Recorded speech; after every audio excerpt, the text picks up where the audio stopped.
Hello guys and welcome back to another Doctor Who figure review.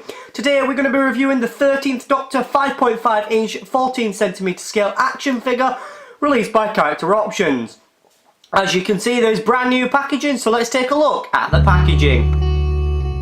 First of all, on the package you can see the brand new Doctor Who logo and the BBC logo at the top. Then we have a nice display window which the Doctor fits into nicely, an image of the TARDIS on the side and the TARDIS door on the other side.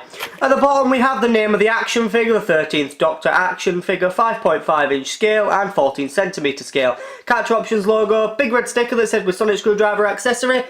Age 5 plus on the top, and on the back we have the other things that have been released in this range. So we have the 10 inch scale doll that fits in line with the 12 inch scales that they used to release, and we also have the sonic screwdriver. It says available now, electronic screwdriver and 10 inch /26cm scale 13th Doctor.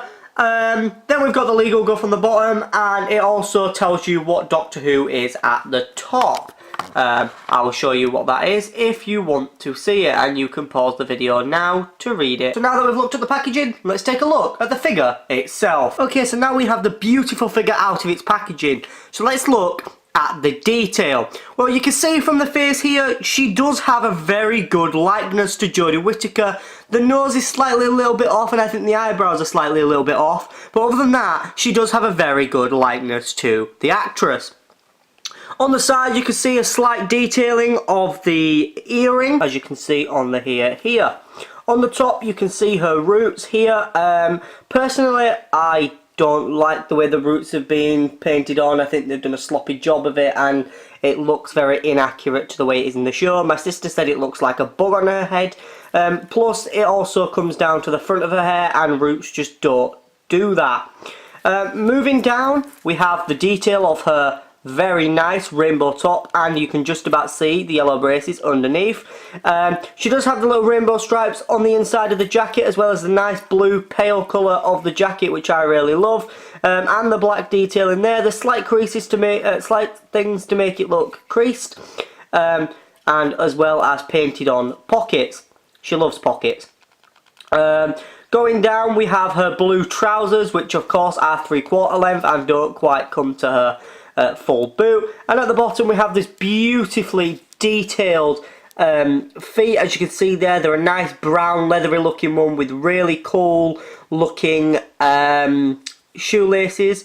I don't know how well you can see them there. And of course you can see there some blue socks just peeping out. Now let's look at the articulation of the figure. One of the immediate problems I have with the figure is standing her up, but other than that, the articulation wise, her head probably can do 360, but I don't want to risk scratching paint. It can sort of nod backwards and forth. Her arm can do a full 360, however we have lost articulation and they've gone back in time to only give us no ball jointed arms. Big down from me. I love the ball jointed arms so we can do regeneration. How are we supposed to have Peter Capaldi regenerate into her? You can't do it. So yeah, big down from me. Then we have a swivel 360 at the bicep and a 90-degree bend at the elbow, as well as slight hand movement. Other than that, I don't want to push it in case the hand breaks. Waist wise, we do have a slight waist swivel, but mine is very stiff and won't swivel. The legs kick up forward, legs slightly kick back but are hindered by the coat, as you can see there. The legs do open sideways to allow her to stand and do the splits, but of course they only go so far because of the coat. We have a 90-degree bend at the knee, but of course is hindered by the coat again. And lastly, we have a foot, but no articulation is on the foot, allowing for slightly less posability. So in regards to all the different articulation we've got in this figure, I'm actually going to give it a down because it has a lack of articulation.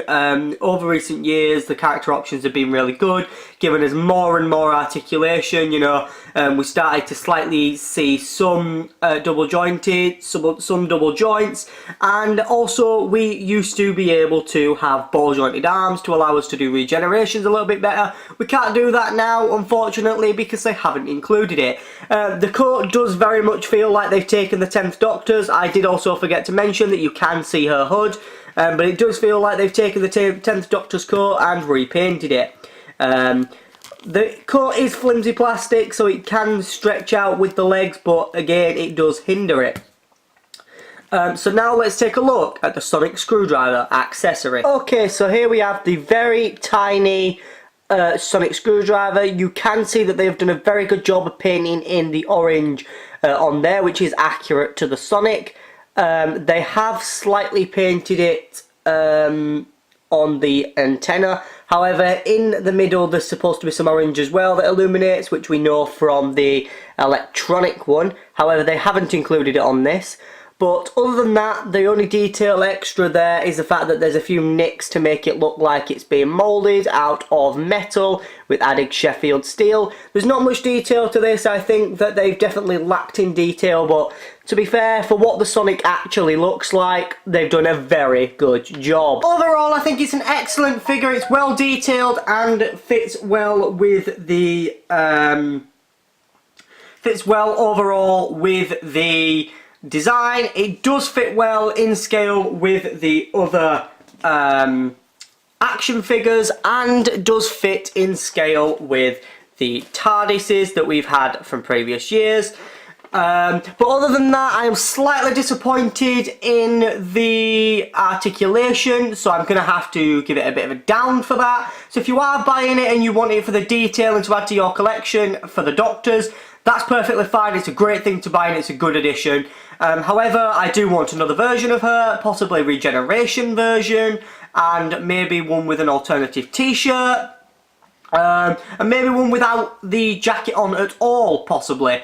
And I would hope that with the next release of the figure, they actually touch up her her roots, because they have messed up, and like my sister said, it does have a bit of a look of a bug. And if you actually look at her pants, you probably can't see it, you can't actually see it currently, but there is a slight, it does look like, in my sister's words, she's got camel toe. That's nothing to do with the Doctor herself, that is just the fact that that's the way they moulded the figure, it's the way it's sculpted. It might just be mine, I'm not sure, let me know what your guys is. However, detail wise, fantastic. Articulation wise, down for me. Yeah, there's a severe lack of articulation for my liking. So unfortunately, I can't give this a 10 out of 10. I'm going to have to give it a 7 out of 10. Because while the detail does make up for the lack of articulation, there is still some slight detail issues, such as the roots and on the sonic screwdriver itself. But without further ado, I hope you enjoyed this review of the 13th Doctor action figure. Leave a like down below, subscribe if you haven't already, and go get yourself some midnight merch at the Doc 11th.dizzyjam.com. I'll see you guys in my next review. Goodbye for now, guys. Goodbye.